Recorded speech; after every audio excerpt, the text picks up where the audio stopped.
What is the cost effectiveness of free and accessible education? A lot of research has been done on this, and a recent World Bank study also shows that free and accessible education is not only cost efficient, but is also cost effective to the state, considering that equity is the way to excellence. Equity means same for all. So cost effective and cost efficient means you get more mileage for the rupees you put in.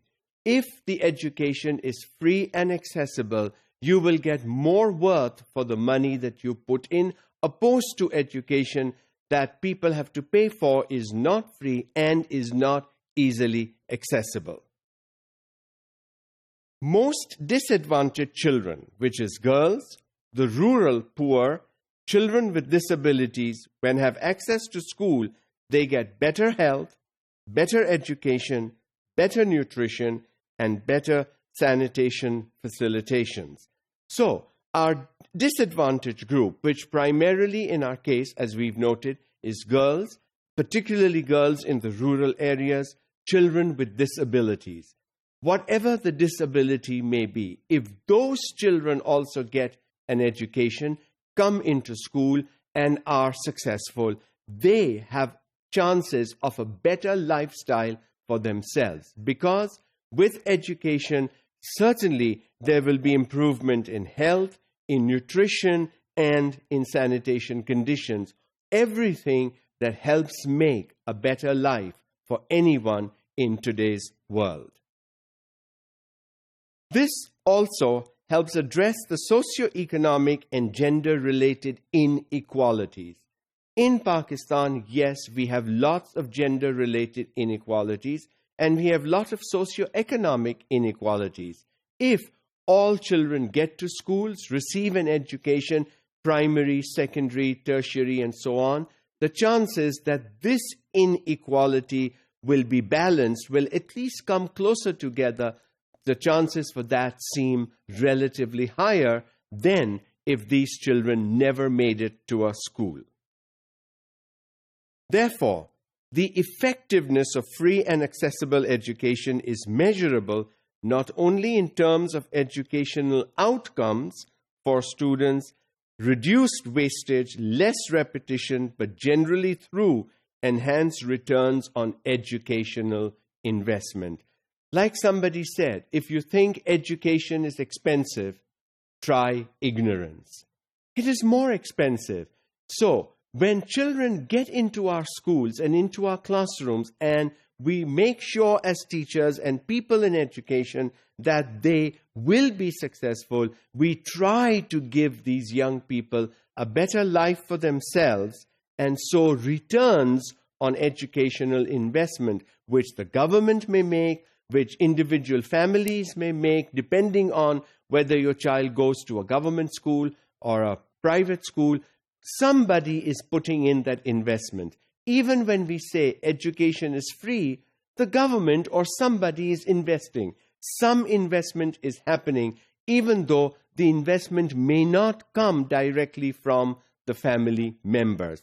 But if we want a return on that investment, we will have to make sure that all students receive quality education. The cost of education is a critical issue to all school systems, especially when creating education facilities for all learners. Often questions are raised about the costs of education for traditionally excluded groups. It is falsely perceived as being costly when it is often only about making minor adjustments to accommodate all learners. Now, when you ask a school, to analyze, to look at the cost impacts that it faces, yes, there are salaries for teachers, there are some basic infrastructure materials, desks and chairs and whiteboards or blackboards or whatever. But in the long run, it is the student who should be benefiting, who will be benefiting. So if we allow, a lot of schools will say, oh no, if we take this disadvantaged group, if we take this child with disability, we will have to spend on this and spend on that and spend on that. That's not true. A lot of disadvantaged groups can actually be mainstreamed into normal, regular classrooms without deepening the investment that institutes or the government will need to make. If we adopt a holistic perspective of society, it is more relevant to ask about the cost to society when it does not provide education for all children. When a society does not make sure, does not guarantee that all its children are in schools and classrooms, that increases the cost. Because with these children now not being in classrooms 5, 10, 15, 20 years down the line, they will be not getting good jobs, they will not be in good salary brackets, and so what happens? The cost becomes actually worse. Instead of alleviating the cost, if these children today got an education, got decent jobs, got decent salary, maybe they will be able to afford their own children some years later going to a decent school, receiving quality education. So if we want things to change, we have to look at the now, the present, and what we can do.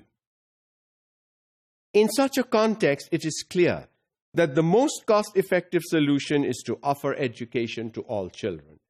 And it's not just offering an education, making sure that it is a quality education and making sure that students walk out 5, 6, 10, 15 years later at the other end successful, not dropouts, not getting out with low grades, because that is not going to help change their lives for the better.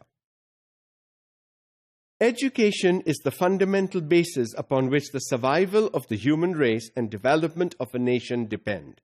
It is an important investment where no compromises should be made. When we talk about investing in education, there should be no ands, ifs, and buts. It is an investment that truly will benefit a nation. Of course, it will benefit the child. It will benefit that family. It will benefit that neighborhood. It will benefit that society. It will benefit the nation. In the long run, it will benefit the entire humanity. How many wonderful brains are we losing today? How many capable, constructive, contributing human beings of the future are we losing today because we don't provide a quality education to all our children?